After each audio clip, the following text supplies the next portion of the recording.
In this video, I want to talk to you about the different types of storage in the moving and storage industry. Now, most moving companies who do storage have a warehouse, and we use something that are called vaults, all right? These are essentially wooden boxes that are about 7 feet tall, 7 feet wide, and 5 feet deep. That's kind of the standard size. They hold about 800 to 1,000 pounds worth of furniture. And we fill these vaults, and what moving companies do is they actually stack them on top of each other. Most moving companies are stacking them 2 or 3 high in their warehouse to maximize warehouse space. It's a great, secure way to store the customer's belongings until they're ready to get their stuff delivered back out. The other way that some companies store, my companies do some of this, are essentially pods. Portable storage units that like either get dropped off and the customer loads them. Sometimes they might hire the company to load them as well, and then they're brought back and either stored at the company's yard, or some companies like my companies, we actually store them inside and climate controlled. Also worth mentioning is self-storage.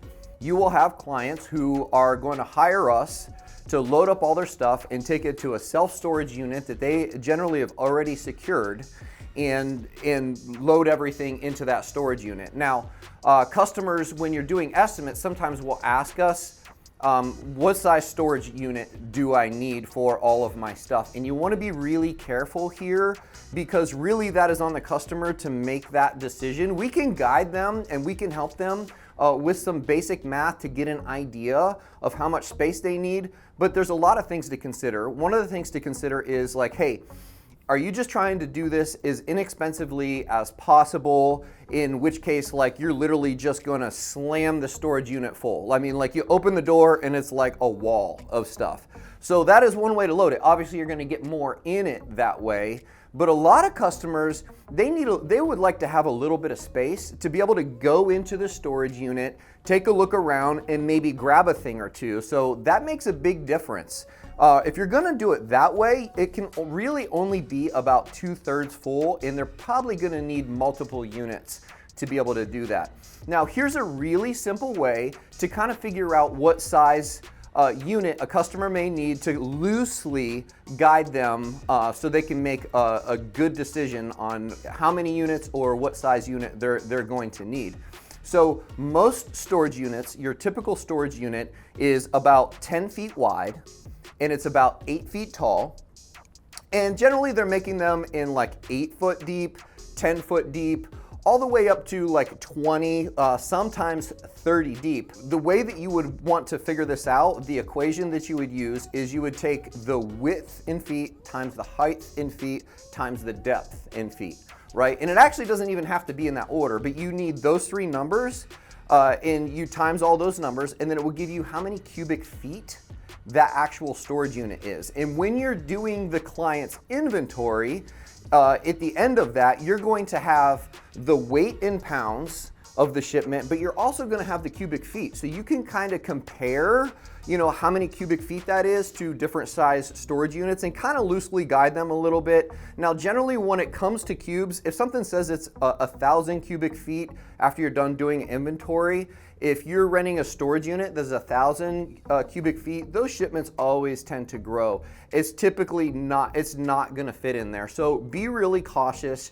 underestimate or actually overestimate the size of the storage unit that they're gonna need. Also, let's say you're helping a customer move out of a self-storage unit that they've secured themselves, and maybe they loaded it themselves, maybe they hired a moving company to load it. That's a question you definitely want to ask, because if the customer loaded it themselves, there's a good chance they're not that good at stacking furniture and maximizing the space in there, as if a moving company were the ones to load it, there's a good chance that it's in there like airtight, it's packed super tight, there's gonna be way more stuff in there.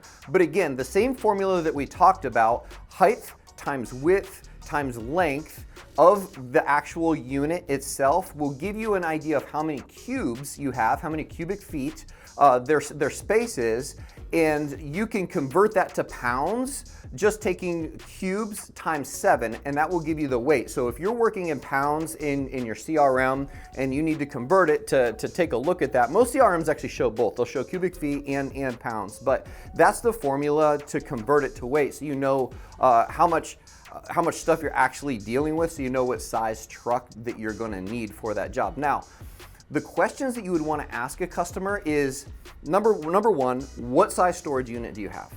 Number 2, did you fill it up or yourselves, or did you hire a moving company and they're the ones that filled it up?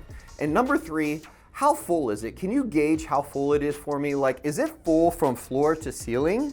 Or is it only full like chest high, or like, you know, maybe 5 or 6 feet high? Because when you're using your formula, if they say, hey, it's only chest high, and you figure, you know, the actual unit is 8 high, you're gonna change your math and you're actually gonna say, okay, I'm gonna take width times 5 feet tall, since they say it's only 5 feet high, times the depth, and that will give me the cubic feet, and of course I can convert that into pounds as well. So hopefully this is helpful when estimating a client who has a self-storage unit that they're coming out of.